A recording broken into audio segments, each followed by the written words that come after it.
ممكن تكون خطره، ممكن عرضيه والابعاد، ابعاد وتدخل كامل عمر ميداني عم ينقذ الكره وعم يحولها لركله ركنيه لصالح منتخب تايلاند في هي المباراه. ركنيه للمرمود راحت لمنتخب تايلاند. ذات السيناريو خطر الكره داخل المنطقه ابراهيم كمان مره عم يتدخل بطريقه ممتازه وعم يمنع هي الكره. ثاني محاوله عم نشوفها على مرمى ابراهيم عالمه.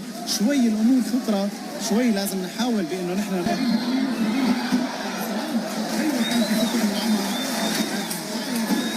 بمكان متقدم بالملعب، وهذا الشيء اللي عم يعمله حاليا المنتخب التايلاندي. وسط الكره بين لاعبين، مرت صاروا على حدود منطقه جزائنا. ننتبه يا شباب، نحاول نقطع. يا سلام يا عمر، السومه رجع ومبعد من منتخبنا. ما زالت الكره عند المنتخب التايلاندي وتسديده ضعيفه بعيده تماما عن المرمى، ما ممكن للامام. وانا عم نشوف المحاوله صارت على حدود منطقه جزائنا، انتزال عرضيه على الارض، ولكن هاي المره بعيده وعم تحول ركله خطير. عم يرى الكره لليسار والتسديده جاورت القائم. حاول بانه يخدع مدافعنا، دخل لا اليمين ومن بعدها سدد لا الجهه اليسار، لكن لازم حذر في الملعب.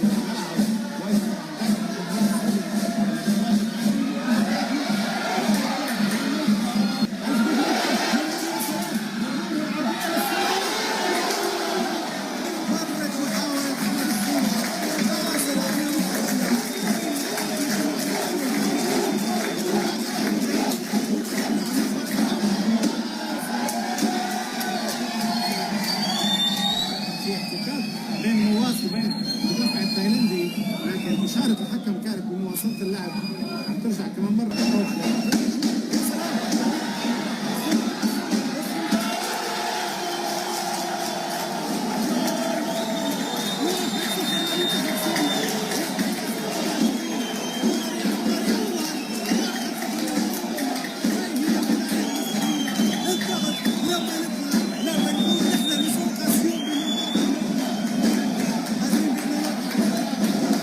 الطريق صار، لكن حاليا عندهم محاولة يمكن من خلال حرة مباشرة والتسديد. خطرة كانت بشكل كثير كبير، عادت لعارضة وتحولت لركلة مرمى، لكن تسديدة حلوة كانت. كرة كانت عالية وملعوبة بدقة، كانت جدا قريبة من العارضة. ما زالت محاولة عن التايلانديين، لعبت بشكل حلو على اليمين داخل المنطقة والإبعاد من خلال مرة ومرتين. شفناها عم تلعب تقريبا لمنطقة الحارس. ذات الأمر عم يتكرر، لكن نحن عندنا حارس ثقة، عندنا حارس داخل منطقة الجزاء. خطرة تسديدة لكن مرت بسلام، وأبعدت الكرة لركلة ركنية هي السادسة للمنتخب التايلندي. الدقائق اللي تحسنا فيها بشكل منيح حوالي بمرات قليلة قدرنا نعمل خطورة. كمان مرة إبراهيم عالمة ذات السيناريو، كرة من على اليمين، محاولة مرمور عم يسكر بشكل حلو، وهون الإبعاد كمان مرة من منتخب اليسار. محاولة على حدود المنطقة، بولماتان كمان مرة عم يلعبها على الجهة اليسرى، والعرضية على القائم البعيد والابعاد. برافو يا خالد باللقطة الماضية. ما زالت المحاولة داخل المنطقة، لا عالية هي الأخيرة لا منتخب التايلاندي. بولماتان كمان مرة عرضية بالراس التعادل من منتخب تايلاند. للأسف كنا قراب كثير بأنه نحن نخلص هذا الشوط ونحن متقدمين، لكن عرضية على القائم البعيد. من المرات القليلة اللي منتخبنا دفاعنا ما بيقدر انه يوصل للكرة، كانت صعبة جدا على الحارس. بهذا الشكل منتخب التايلاندي قدر بانه هو يسجل هدف التعادل بالدقيقة الثالثة من الوقت، بضل ضايع للشوط الأول. كنا قراب ثواني كان تماما بيننا وبين انهاء الشوط الأول على قدر يقطع تمريرة حارس المرمى. حاليا رخرابين عنده فرصة بانه يكون عنده هدف واسيست بأول 56 دقيقة. عمر جول منتخبنا 2-1 عن طريق عمر خرابين بالدقيقة 56. منتخب سوريا عم يستعيد التقدم، ما خلينا منتخب تايلاند يستعيد التعادل بوقت طويل جدا. 10 دقائق من بعد الدقيقة 11 ندخل منطقة الجزاء. يا سلام المهارة والتسديدة، لكن ضاعت كانت خطرة المحاولة الماضية. كان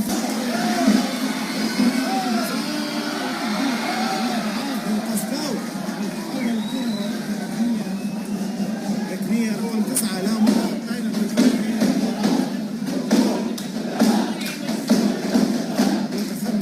كثير لما بيطلع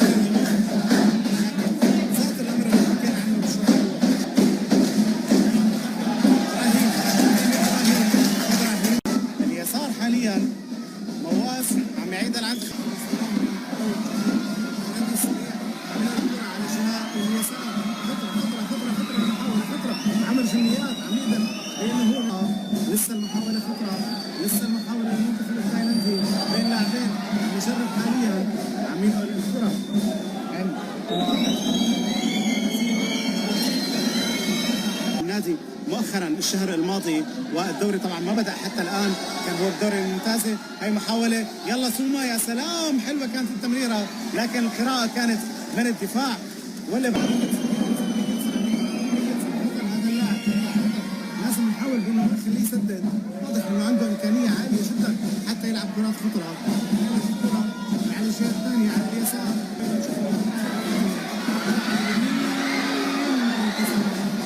مرت بسلام، ترجع كمان مره لمنتخبنا. يلا يا راحت عند السومه، لكن بعيده عنا طالت، تاخرت شوي الهجمه، لو كنا شوي اسرع. عمار، الله يا عمار، يا سلام يا سلام يا عمار، يا عمار، حلوه كانت كثير اللقطه الماضيه. والتسديده حاليا تسديده من سيمون امين، لكن ملا مهاره، ملا قدرات، ملا عمار، عمار يا عمار. الكره عن اليسار عم يحاول من خلال هي اللقطه يدخل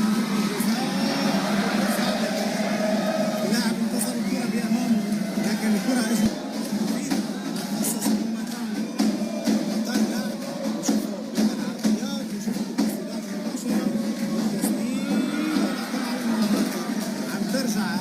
مرمى لنسور قاسيون، شوي شوي الفوز. انطلاق عمار عمار عمار عمار عمار عمار عمار، والحارس، يا سلام يا عمار رمضان، ملا لاعب، ملا انطلاق، ملا سرعه، مساحه صغيره فضوا التايلانديين. كان عم نشوف حلاق على اليمين، حلاق حلاق، يا سلام يا سلام يا حلاق، يا سلام، والتسديده تسديده كانت من الحلاق، ملا مجهود وملا مهاره، صارت منافسه اليوم عنا. عمار رمضان بيعمل مجهود بانه نعمل النتيجه 3-1، قادرين بانه احنا نسجل، لكن هون العرضيه بعيده عم تكون، واشاره لحق ولاعب الطريق الياباني.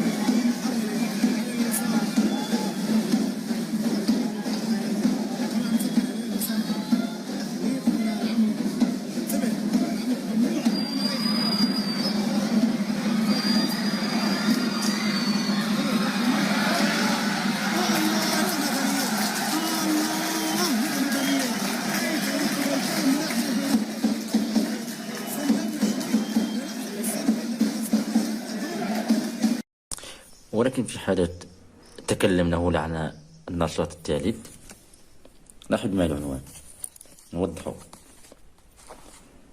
استنتج دور التجارة البينية في اندماج بلدان الاتحاد الأوروبي. بيان بجودة عالية، ألمانيا، بلجيك إلى آخره، مجموعة من الدول. وهنا مهم بالتأكيد أمثل على خط زمن تاريخ تأسيس الاتحاد الأوروبي ومراحل اندماج بلدانه. تمام.